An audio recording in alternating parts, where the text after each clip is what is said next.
Sam keeps seeing you, and this is my greatest 13. Starting at full back, obviously this is a tough challenge to just do 1 to 13 as your greatest. I've been, very fortunate to play with some great players. So starting at full back, I'm going to have to go with Brent Webb.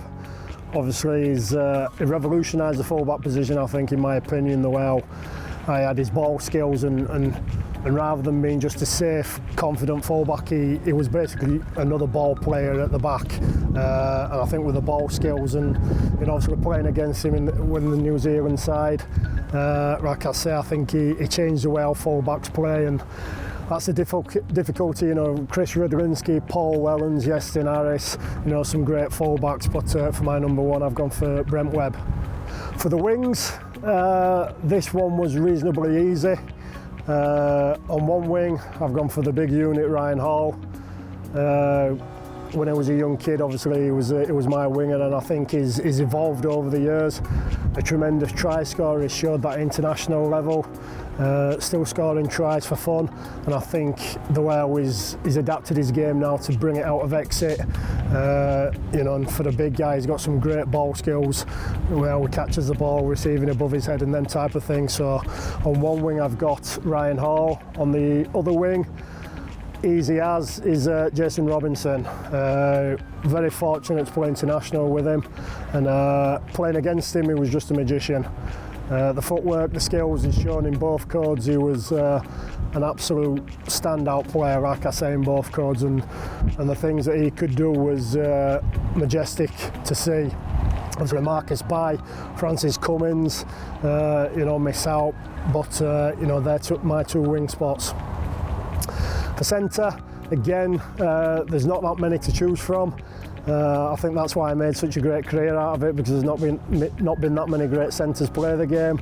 On one centre, I've gone for a guy that I looked up to when I first made my international debut, which is Paul Newlove, putting him on the left centre.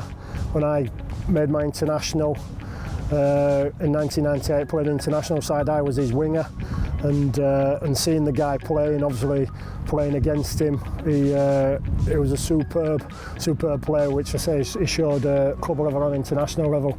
Very predictable with what he did. He had a left foot step, right hand fend, and the beauty of it was you knew what he was going to do, but it's a total different scenario to actually stop it. So one centre I've gone for Paul Newlove. The other centre I've gone for Gary Connolly. Again, similar type of player. He was, everybody say he was the strongest man in the game. His upper body strength, but he was just so consistent, and he always used to be in the centre when I used to play against him, in the right centre when I was in the left centre, and you always used to know that you were going to be in for a very, very tough challenge.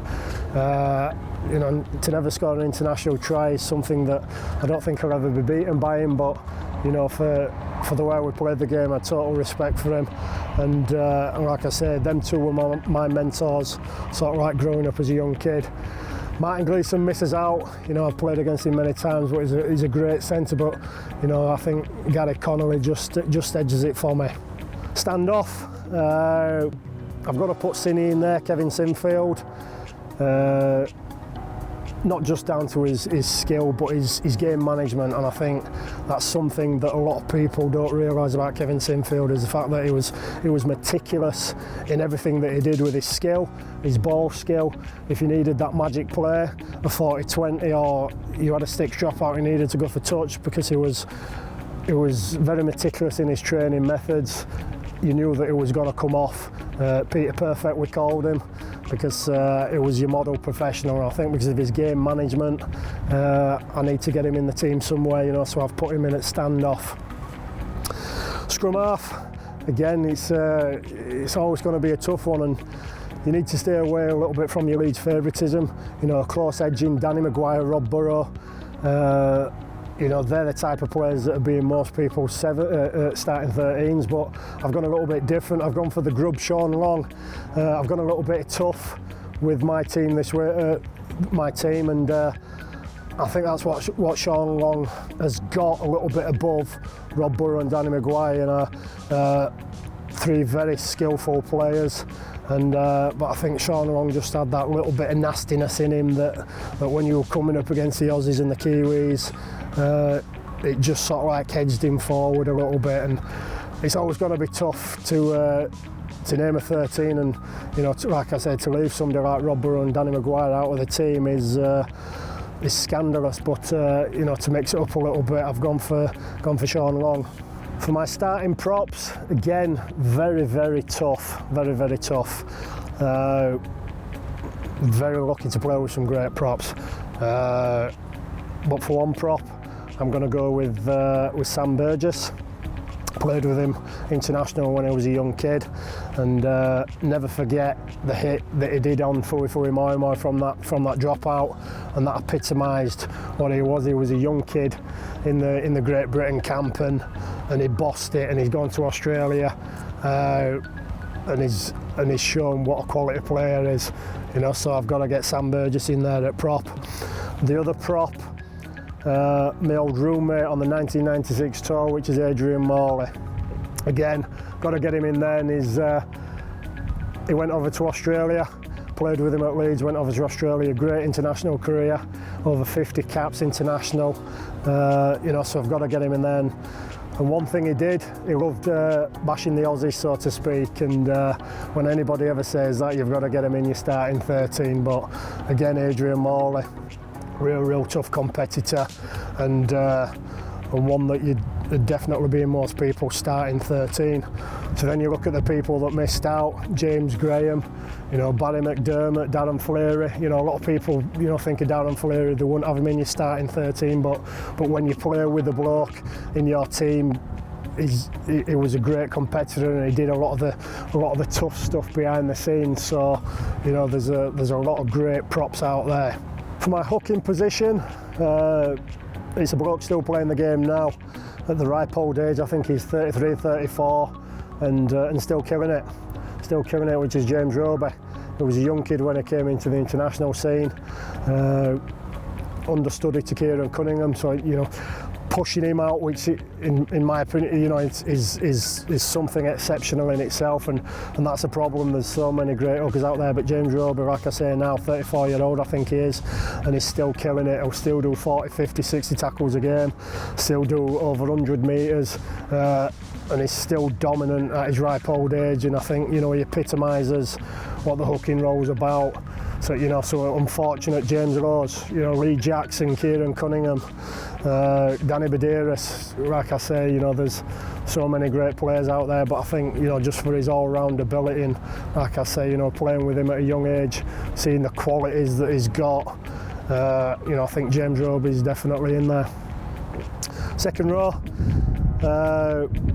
I'm chucking in Jamie Peacock in there. Obviously a lot of playing in the props, but I remember JP when he was a young gangly back rower in his Bradford days, and making his Great Britain debut in the back row as well, and that was when he was at his greatest, and running out wide, causing havoc, and many a times when he was on that Bradford right, running towards me and causing some danger, and it shows with the career that he's had afterwards, making over 500 appearances, international captain, one of them players again that you've just got to get into your team. So one back row I've gone for Jamie Peacock, the other back rower Gareth Ellis. Remember playing against him years ago when he was in the centre as a young kid, and thankfully they moved him into the back row, and I think that helped him tenfolds. And one player to go to Australia again and get Player of the Year for 3 years, on the bounce at West Tigers, and